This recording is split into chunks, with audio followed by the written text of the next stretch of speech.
అది కూడా నా పక్కనే ఉండి మళ్ళా ఈశ్వర్ నిన్ను మోసం చేయట్లేదు, నేను అలాగా నీకోసం ఏడుచు ఇంత చేస్తూ నా హస్బెండ్ తో అసలు అది ఎట్లా ఉండగలుగుతారు? నా హస్బెండ్ కి డ్రింకింగ్ హ్యాబిట్ కూడా లేదు, అలాంటి తనకి డ్రింక్ కూడా చేయించారంటే అసలు నాకైతే అర్థం కావట్లేదు. అసలు ఈ ఫోక్ ఇండస్ట్రీ అంటే నేను చాలా ఈయనకి మంచి వాళ్ళందరూ చాలా మంది మాట్లాడుతుంటే అబ్బా చాలా ఇట్లా ఉంటది అట్లా ఉంటది అనుకున్నా కానీ ఇంత అన్యాయం నా వెనక ఇలా జరుగుతుంది అని చెప్పి నేను ఎప్పుడైతే అనుకోలేదు.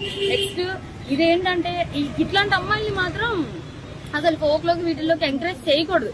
ఎందుకంటే ఇప్పుడు నా హస్బెండ్ కి జరిగింది, రేపు అన్న రోజు ఇంకో హస్బెండ్ వాళ్ళ అమ్మగారే చెప్తున్నారు కదా డైరెక్ట్ గా మా అమ్మాయి అంతే అని చెప్పి.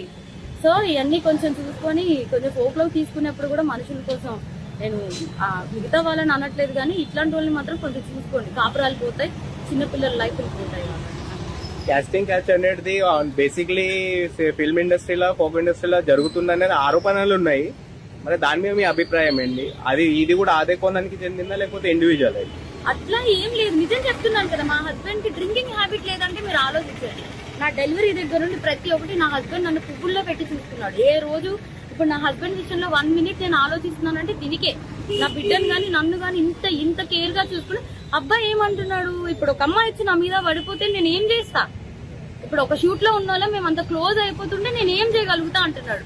అప్పుడు నేను